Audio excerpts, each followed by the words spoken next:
You watch these videos so that you can memorize information and then apply it to your own life, right? With this video, memorizing is especially important because if you make these food combination mistakes, then you're gonna suffer a lot. Again, your attention span will either be your friend or your enemy. First of all, I want you to realize that there are some models that go by macronutrients, and the problem here is that you'll find carbs in milk, you'll find carbs in starches, and you'll find carbs in fruits. They're obviously different, but we call them carbs, right? And so when we're talking about food combinations, if you're gonna mention carbs, you have to be specific. So we're not gonna go by macronutrients, although I will refer to some things as carbs and protein and fat and blah blah blah.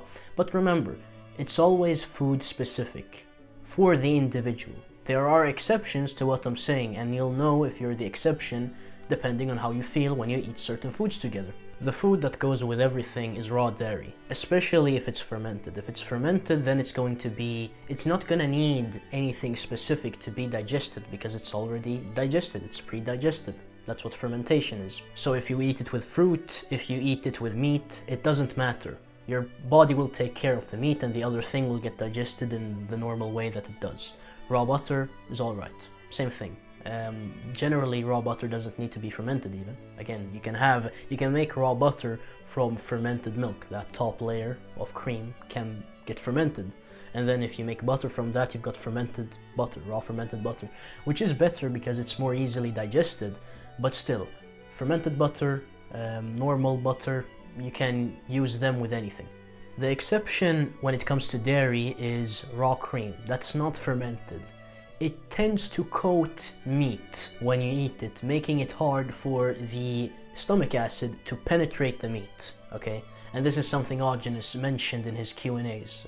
Again, you need to do some digging to find this information, but now you have it, so don't worry. And as Augenis clearly mentioned, fermented raw cream is alright. Doesn't matter, because that stuff doesn't really coat it in the same way, and it's already digested.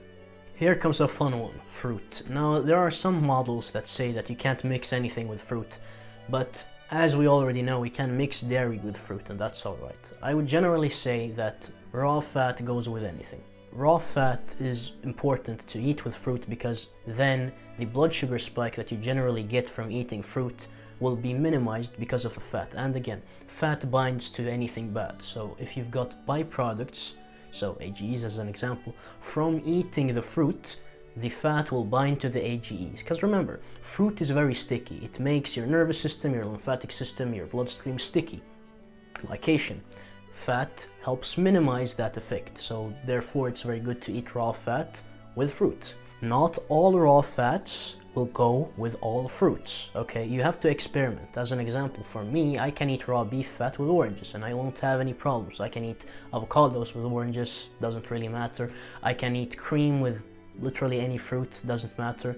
But there are some combinations that are, well, not ideal, and it usually depends on the fruit. Just to give a straight and clear answer, don't mix fruit with anything except raw fat, that's it. And remember, the assessment of whether it's working or not is to look at how your body reacts.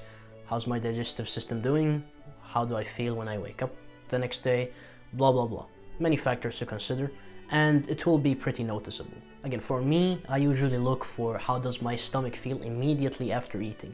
That's the best sign. Now let's move on to starches. Starches shouldn't be mixed with anything except vegetables. If you're into that, you can eat fermented vegetables with starches if you want to. Not really needed if you follow my type of diet, the raw primal diet, but anyway, starches should always be eaten with fat. You can eat them alone, that's alright, but you'll get more out of them and you'll protect yourself if you eat them with raw fats. If you make mashed potatoes, you know that generally butter is included in the recipe, which is wisdom from France.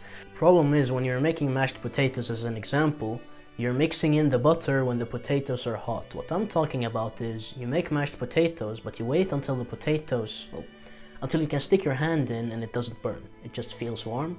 Then you get the butter and then you mix it in, because then it stays raw.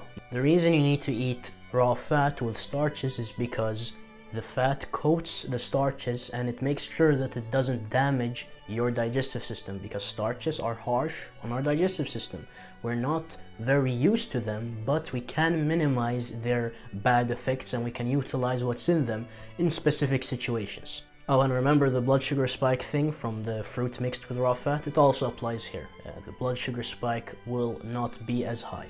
Now we move on to protein, and the most apparent protein, at least to me, is meat. Okay, so we're only going to be discussing meat when I say protein. Protein refers to meat, okay?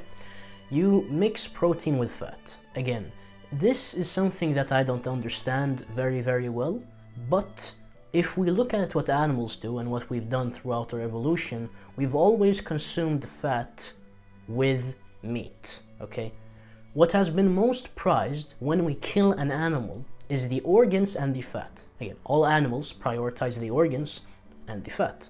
Humans are more specific in the fat department, and that's why we have such big brains, because our fat requirements are much higher because of our brain and our makeup in general. So we've eaten a lot of fat accompanied with protein throughout our evolution, which means that we're designed to eat protein or meat together with meat fat, or any type of fat for that matter. You can't substitute the meat fat for butter or raw cream. You can do that. As long as you get enough fat with your protein meals, the combination of fat and protein is just, it helps build you up more. And I can't explain why. It's just something that Augenis throwed out, and in my own experience, it works. Okay, if I eat meat without any fat, I can't really gain weight. It doesn't feel good. It doesn't feel like anything is really happening. But if I eat fat, raw fat, with raw protein, the combination builds me up. It actually does something. But hey, don't take my word for it. Go and try it for yourself. Eat meat, and then eat meat with lots of fat, and look at the difference. Now, there are specific fruits that you can eat with meat. If you eat acidic fruits together with chicken or fish, that won't be a problem. That won't be a problem. Especially if you eat them with fat. If you eat, let's say, pineapple or orange or lemon with raw chicken or raw fish together with some type of raw fat, you'll be alright. And it actually tastes pretty good. I would recommend raw chicken if you're not brainwashed into thinking that very good chicken is dangerous. Try raw chicken together with pineapple and raw butter.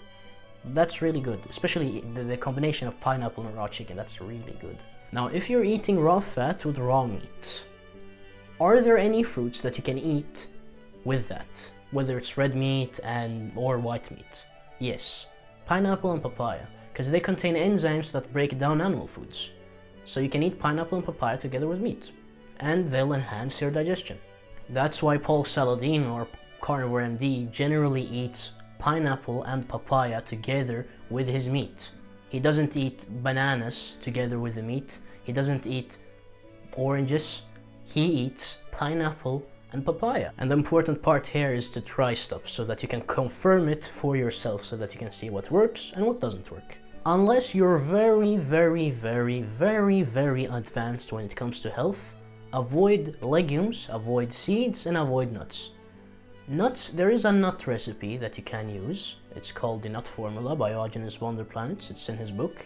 It's probably on YouTube somewhere. Just search for it. That's something you can do with nuts. Other than that, don't eat them. Okay, don't eat them, because they're very complex to digest. We're not supposed to digest them, but human ingenuity can make anything work.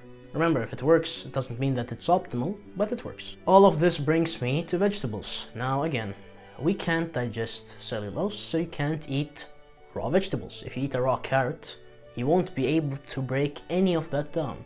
You might get 3 to 5% of what's in there, some minerals, some beta carotene, but nothing will happen.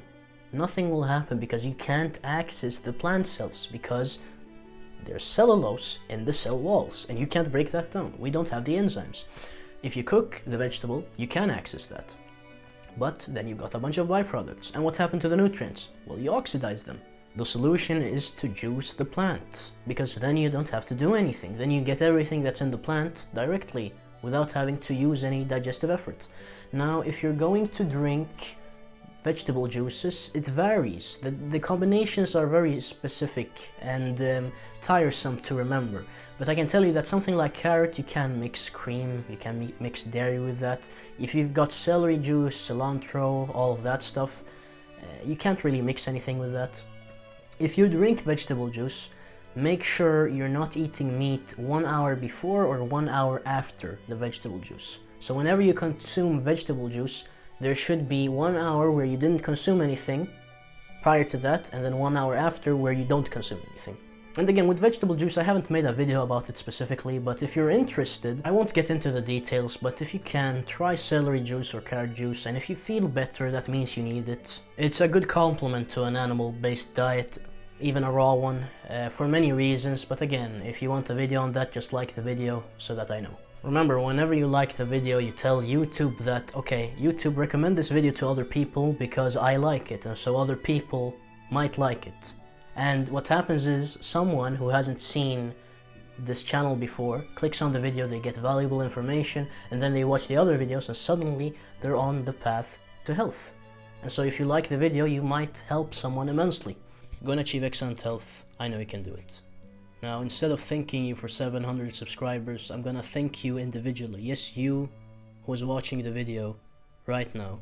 Thank you for believing in these videos, for clicking on the video whenever you see it on your subscription feed and believing that you will learn something new. I am super happy that you watch these videos, because there are many things on YouTube that you could be watching that are distracting, but instead you're watching me sitting here in my room and talking about health. It makes me really happy that you're here, seriously, and I hope I can see you whenever I upload a video.